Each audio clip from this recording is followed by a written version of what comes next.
Thank you so much for having me here tonight, ladies. I'm sure there's many of these events that you are going to this month. So thank you for coming and joining the Chai here tonight. It's very difficult for me to detach myself completely from this brand because it is like home, a part of home, right? And that's, I think, what everyone who was at Lachai kind of left with me, and I believe I left the same thing with them.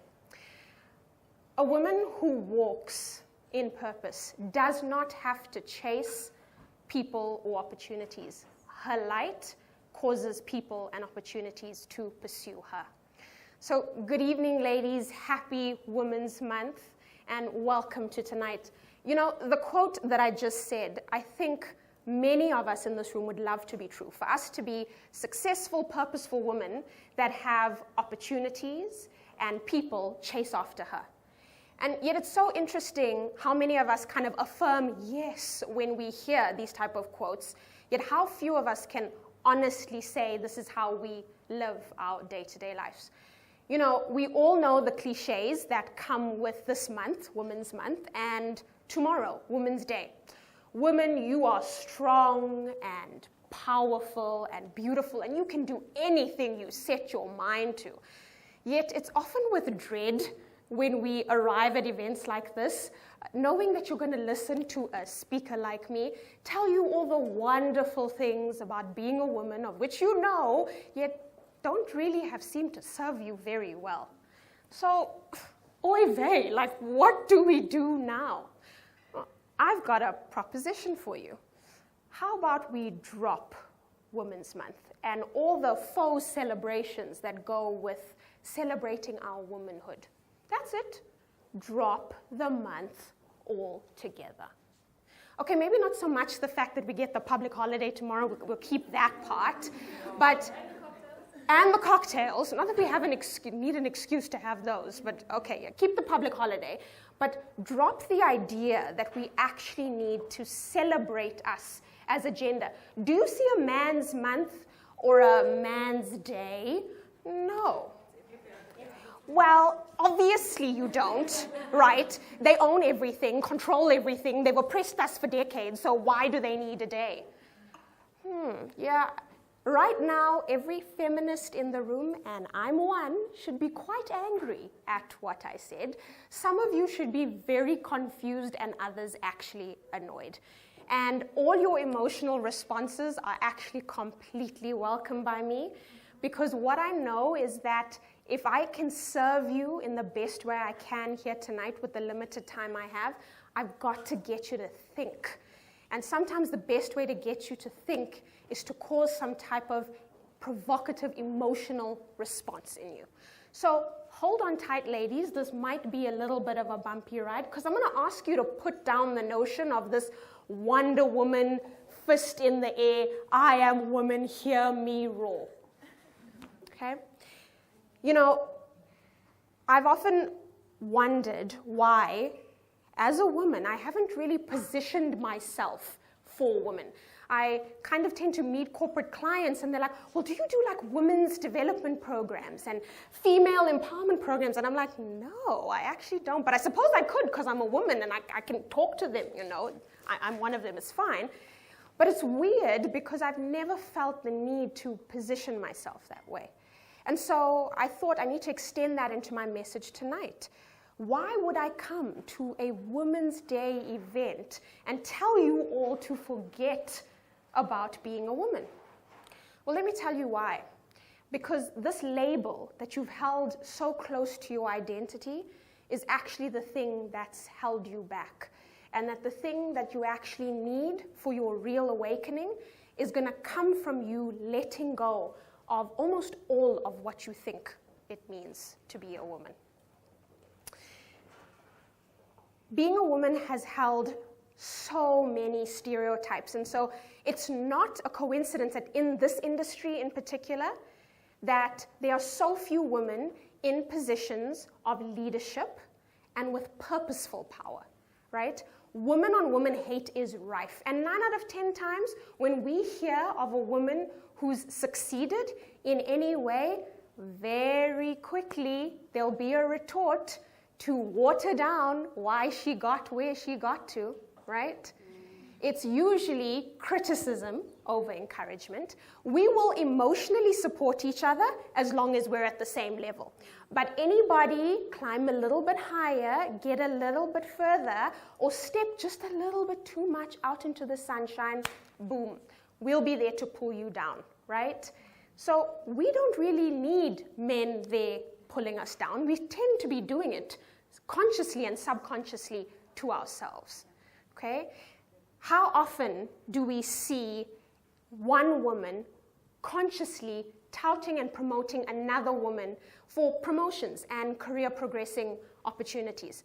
How often do we judge each other instead of encourage? And how often do we give the benefit of the doubt to the opposite sex, yet condemn each other for being, I don't know, overly emotional in the workplace? So it seems to me that we don't need male oppression and all the things men are doing wrong to us. We seem to be doing it all to ourselves now. So are you really still so proud to call yourself woman? And why is this? Why do we tend to pull each other down? My answer to this is that, number one, we're scared. And number two, we have a perverse sense of what success is in this world. We believe in scarcity. And because there's scarcity, there's a need to compete. And you don't have to look further than your first year economic textbooks to understand what scarcity is. Because economics, the world that we all live in, is based on the fact that there are limited resources and unlimited needs. Hence, the competition, right? Because it's a zero-sum game, ladies. If I win, someone else has got to lose, right? If I get ahead, someone else would have had to be sacrificed for my gain. And so we act out of subconscious fear. Now, the remedy to all of this is a sense of abundance. But before I get into that, because I always like to give a practical solution to this type of stuff, because what I'm saying, a lot of you are like, yes, yes, we know, and it's great, it makes us feel inspired, but it doesn't do anything. What's really important is that I give you something incredibly practical to do with it, right? The notion of the fact of scarcity is an absolute lie, and I'm going to prove it to you. Everybody take a deep breath in and exhale. Did you have to do anything to take in the air you just took in? Did having one other woman in the room diminish your capacity to take in oxygen? Or are you able to breathe effortlessly, taking in life-sustaining energy for as long as you shall live, only because you're alive? So you see, the truth of it actually comes out. Scarcity is a lie, and I call this gravity truth. It's irrefutable, but just because you have no awareness that it's actually working on you, you think that it is irrelevant. So my first solution to you is this mentality of abundance. And what does it actually mean? If scarcity is the belief, it's a fear of not enough, its complete opposite is abundance. And the emotion linked to it is gratitude. So if each of you could have a gratitude practice where not only you gave thanks for what was there, but you gave thanks for what you wanted to be true, literally your mindset would begin to shift, right? And as A Course in Miracles says, the only power we have in the world is the power we have to change our mind about the world. So what we want to see is when you hear another woman getting ahead, that you consciously and deliberately celebrate her. And then consciously and deliberately celebrate yourself. Because you know what all great women know? The truth is that the only thing that stood in their way and was their barrier was themselves. And so whenever you hear of a woman progressing in big ways or small ways, find a way to give yourself the permission to do something. And don't just pay lip service to it. Know that there is value and worthiness and meaning in who you are. And then act in the direction of actualizing the thing you know you have in you. Because it's so precious and you should be damn proud of it. Not because you have a certificate that says you have this skill, but because you know that what you do is in service of other people. Secondly, being a woman doesn't mean you know who you are. It's just a label, like your job title or your name. And just like water can't be understood unless you've experienced drinking it, you too, as a human being in the form of a female, can only fully be understood by the full experience of you. So a lot of you right now will have the voice in the head saying, I know exactly who I am. And you'll probably be right, because your life experience and lived wisdom would have told you who you are, right? And this question is quite silly, and it's more applicable for the young ladies in the room. They are the ones that need the help defining who they are. Really? Okay. So how about, just for fun, we use this criteria, answer the questions, and let's see if you really do know who you are. If the question was posed to you, who are you? Are you what you do? Are you what you have? Are you what other people think of you? Now, only, and if only you answered no to all three of the above questions, are you correct in your supposition that you do indeed know who you are. But if your answer had anything to do with your name, your title, your role, where you come from, who you know, then what you've got is a false persona, a made-up self, not really who you are. You see, I believe that one of the biggest problems we have at the core of most of our challenges is because we don't fundamentally know who we are. And that makes a lot of sense, right? Because who's really taught you who you are? There was no Who Am I 101 in varsity, right? We don't know what our parents, they had the best intentions, but there's no manual that you drop down to earth with how to raise Simone perfectly so that she'll actualize herself. That didn't exist. So a lot of us bumped and fumbled our way through life and put this label and that label on ourselves and assumed, okay, that's kind of who we really are. And so what's happened is we've believed in a sense of lack and limitation, and we've bought the lie that I am what other people tell me I am. And so all we do is kind of get scared, right? And not really know how to move forward. Now, the solution to this problem of why we pull other women down, why we believe in scarcity, why we're so afraid, is the fact that we lack fundamental faith in ourselves. And you know, I'm not talking about faith in a metaphysical or spiritual way. I'm talking about faith in you, in knowing who you are. And listen, if you're talking about faith, I've got to quote Game of Thrones. Because anyone that watched 2 episodes ago, when Khaleesi, I mean, could you come up with any more of a badass name for a woman than Daenerys Targaryen? Like, that is a Wonder Woman name. And she was explaining to someone about how she got here. You know, she was like sold by her brother, nearly killed by him, raped, killed by many different people, and somehow she's this queen of her people and still stands here. And what stood out for me, she said, do you know how I got here?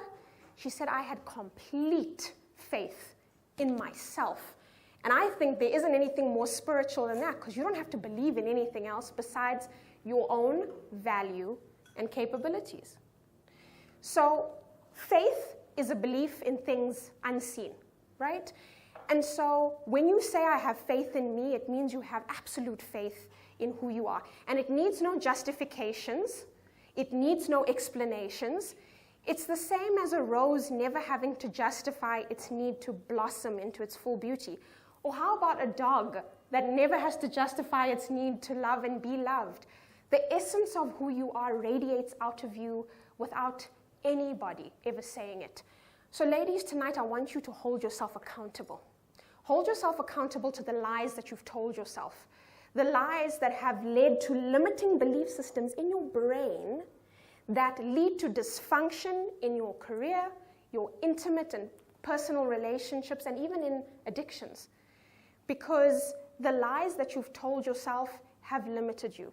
They say, I can be only this and no more. And because you have no conscious awareness of it, you don't know how to get beyond it. So tonight, the act of faith is what I'd like to share with you. And that's really about my story with Lachai, because I took the ultimate leap of faith while I was here. Lachai was my springboard. All I had was faith in my vision. I had more people backing me than people pulling me down. And so Lachai kind of taught me that I have one of two options. And I'll use Einstein's quote because it made so much sense to me. He said, decide if you live in a friendly or a hostile universe. And I decided on the former. And so I stand here today not just as a woman, but really as a person, not just making a living off what I do, but designing and creating the life I know I was destined for. I stand as an example of something every single one of you can do. So when we hear the cliche, dreams do come true, it's a cliche because it's said too often and no one believes it. But I'm able to do this, not because there weren't odds stacked against me, but because there were, but because I was a human being who used her womanness as a tool to actualize her vision and her purpose. So, ladies, tonight I humbly ask that after everything you've heard, you take away these three things. Number one, that you drop the notion of being a woman and focus on answering the question, who am I? That you stop this need to bring other women down because you believe in scarcity and activate the feeling of abundance through gratitude. And that you let go of the fear of not having purposeful success. And I use the word purposeful success on purpose, the reason being that every lady in this room has success to some extent or another.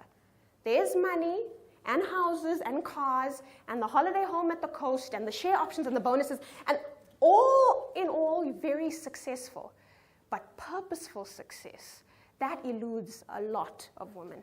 And so I hope that you can let go of the fear that you will never be able to fully find that success in purpose by letting go of the need to control other people and bring other women down. So happy Women's Month, ladies. It's been an absolute pleasure being here. I hope that tonight you can let down and let go of the baggage you've been carrying and the BS around what it means to be a woman and step fully into who you are, because really that's all you can be. And so to end, I'm going to leave you with the words, of a woman who is unapologetically who she was. And that was Dolly Parton. And she said, figure out who you are and then be her on purpose. Thank you so much.